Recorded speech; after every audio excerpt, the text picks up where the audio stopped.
Bismillahirrahmanirrahim. Allahumma shalli wa sallim wa barik ala Sayyidina Muhammad wa ala ali Sayyidina Muhammad. Assalamualaikum warahmatullahi wabarakatuh.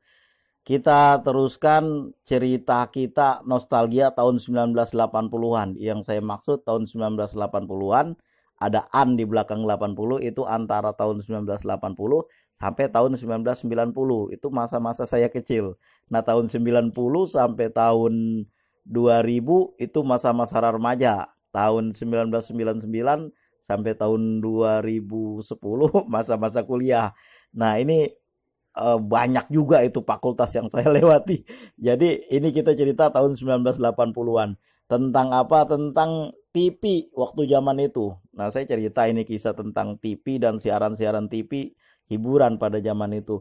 Waktu itu belum banyak yang punya TV. Walaupun kita tinggal di Jakarta, tapi Jakartanya udah pojok, udah mau Tangerang. Bandar Udara Soekarno-Hatta aja dulu Tangerang. Lama-lama dulu Cengkareng, lama-lama jadi Tangerang karena perluasan. Kemudian Kampung Baru, Robokor itu kan jadi Tangerang, dulu mah enggak. Jadi waktu itu acara TV cuma ada di TVRI. RCTI masuk ke TV entah tahun berapa, tahun 90 berapa ya, 90-an lah itu pokoknya. Waktu tahun sebelumnya belum ada acaranya nih, yang paling banyak buat ditonton sama anak-anak seusia saya pada waktu si Unyil, film boneka si Unyil, Pak Raden, Pak Ogah, Nyai Ija, Pak Lurah, Bu Guru. Komposisinya itu kan para pemainnya ada semua lengkap itu. Memang itu sederhana kita lihat, cuma buat anak-anak pada tahun itu luar biasa. Selebritinya si Unyil, walaupun dibanding dengan Upin dan Ipin jauh banget. Upin dan Ipin udah canggih. Ini boneka dimasukin tangan, hanya si Unyil tangannya kecil gitu kan, dan tokonya Pak Raden. Pak Raden udah almarhum. Jadi Pak Ogah insya Allah masih ada itu, yang jadi Pak Ogah. Entah masih ada yang jadi Pak Ogah tuh. Ableh, Pak Ogah, orang gila. Pokoknya yang lahir tahun-tahun seangkatan saya tahun 1970-an itu, waktu tahun itu udah gede itu, udah anak-anak itu, udah SD. Cerita tentang orang gila si Unyil. Kemudian kalau udah sore menggambar, kalau nggak salah saya menggambar Patino Sidin entah seminggu sekali, entah seminggu 2 kali. Itu sama Patino Sidin. Lalu acara kalau udah malam minggu nih, acaranya lebih rame lagi. Aneka Ria Safari pagi, kemudian malamnya itu ada cerita akhir pekan. Berita jam 9 itu paling informasi up to date pada zaman itu tuh. Orang semuanya nonton waktu perang Iran-Irak, perang Irak-Kuwait, wah semuanya pada nonton di situ, rame betul itu. Atau masa-masa saya pesantren pun itu rame juga orang nonton di situ. Sampai-sampai waktu itu acara stop dulu, lagi belajar, nonton berita, dunia dalam berita dulu. Entah sekarang dunia dalam berita masih ada entah enggak, karena udah lama enggak nonton TV. Jadi di depan laptop mulu, nggak sempat nonton TV. Semua tercover sama berita di laptop kan, di online nggak nonton TV lagi. Jadi berita jam 9 itu orang rame nonton. Itu saya teringat TV-nya itu TV zaman dulu, TV zaman Muhammad Ali. Muhammad Ali tahun 77 mungkin masih gagah ya. Dulu kalau tahun kebelakangannya lagi sebelum itu kalau nonton tinju Muhammad Ali itu di rumah Cek Kasir.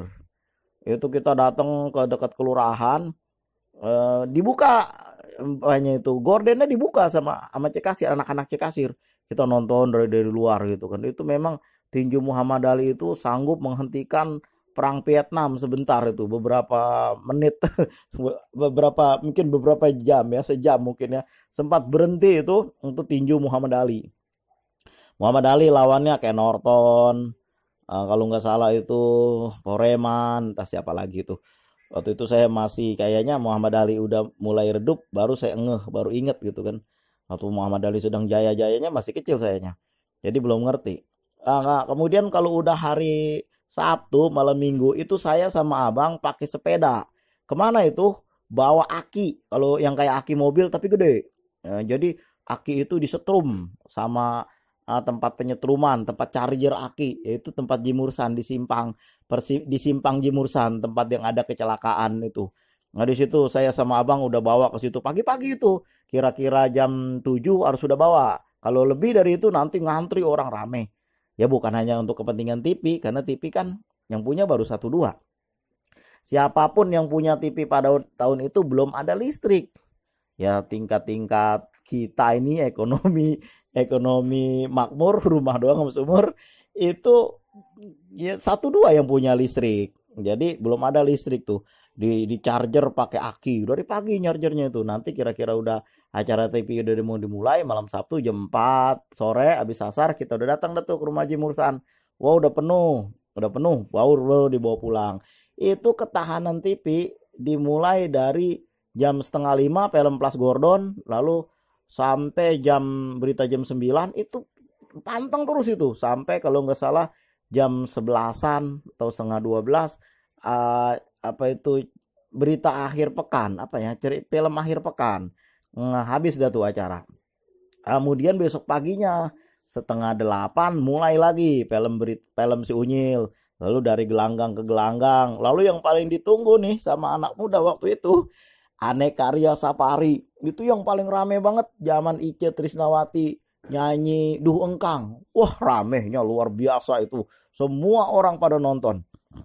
Ice-nya insya Allah masih sehat sampai sekarang. Jadi waktu itu Ice masih SMA waktu nyanyi itu. Katanya, saya pun ngerti juga enggak. Dengar-dengar dari orang yang para penggemar Ice itu, wah luar biasa itu. Nyanyi Du Engkang. Sampai sekarang saya pun masih sering dengerin sedikit-sedikit kisah nyanyi Du Engkang bahasa Sunda campur.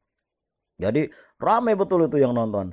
Sampai jam-jam udah lewat Anekarya Safari, lalu acara film akhir pekan, yaitu biasanya film Indonesia dan juga yang selalu minggu tiap ada itu film si Lora, panggilan Lora itu dia naik naik kayak koboi gitu, naik gerobak yang kayak kereta kuda ditarik sama kuda 2 gitu kan. Nah, yang paling fenomenal lagi film Little Missy. Nah, Little Missy ini dengan kawannya itu Dr. Rudolfo. Jadi dia tinggal di perkebunan di Ararona, ada Tuan Baron Ararona. Lalu yang saya masih teringat itu si Bastio, budak-budaknya Rudolfo yang bagian masak itu Nah, itulah kisah-kisah cerita pada zaman itu gitu kan. Yang paling fenomenal itu ya itu mimbar agama Islam juga ada. Yang paling fenomenal ya itulah nyanyi Ice Trisnawati nyanyi Duh Engkang. Lalu ada mimbar agama Islam kalau malam Jumat dan juga ada pelajaran bahasa Inggris diasuh oleh Anton Hilman atau Nyonya Nani Nur Ubay. Anak sekarang mah ingat tahu juga enggak tuh zaman itu. Kemudian yang bisa nyebut Anton Hilman, Nyonya Nani Nur Ubay atau Miss Rina Nur Ubay itu mah generasi saya, generasi tahun 70-an. Nah, itu yang mesti yang ngomong gitu itu. Itu buku sekolahnya aja masih ini Budi, ini Ibu Budi, Kerbau Pak Nadi banyak. Itu zaman dulu waktu sekolah, buku-buku itu bertahun-tahun itu dari zaman abang saya sampai adik lagi, sampai adik yang ketiga sih baru diganti itu. Lama dulu mah orang nih buku kagak pada bisnis, beda banget sama zaman sekarang mah.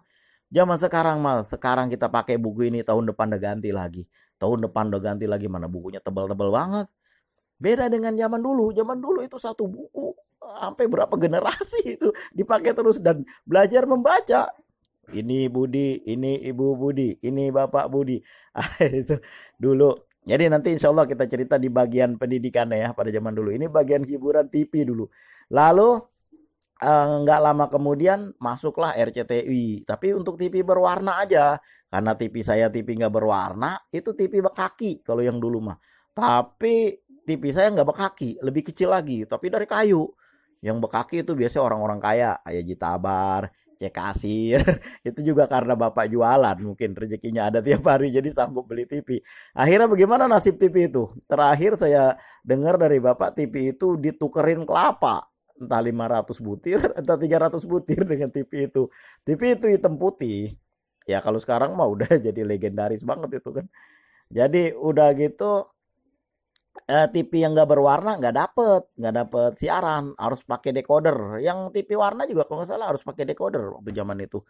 Nah, begitulah kisah hiburan pada zaman itu. Makanya di gambar ini ada gambar Pak Tino Sidin, Ini gambar dari Abdul Rahman di Riau, bagus.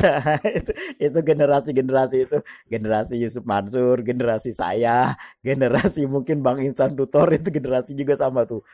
Generasi satu generasi kita lah. Jadi mesti kenal itu dengan Pak Tino Sidin, Ibu Kasur, Pak Kasur, Taman apa namanya kalau udah sore itu. Taman apa itu? Saya lupa anak-anak TK tuh. Dan juga Kak Seto. Kalau sekarang Kak Seto udah berusia ya, kita aja udah tua. Jadi dulu Kak Seto pakai dipanggil Kak karena ya kita yang muda-muda nih manggil Kak dengan beliau Kak Seto itu. Kalau sekarang ya mungkin udah berusia, kita aja udah tua. Nah, demikianlah kisah tentang hiburan TV pada zaman itu. Ada banyak nanti kisah-kisah tentang yang berefek dengan TV ini. Mudah-mudahan nanti insya Allah kita lanjutkan. Dan mudah-mudahan ini menjadi ingetan ini. Saya juga kan menjadi ingetan, saya menyimpan. Kadang-kadang cerita gini saya dengerin lagi gitu kan. Mengingat-ingat masa lalu. Terima kasih atas segala perhatian. Mohon maaf atas segala kekurangan. Assalamualaikum warahmatullahi wabarakatuh.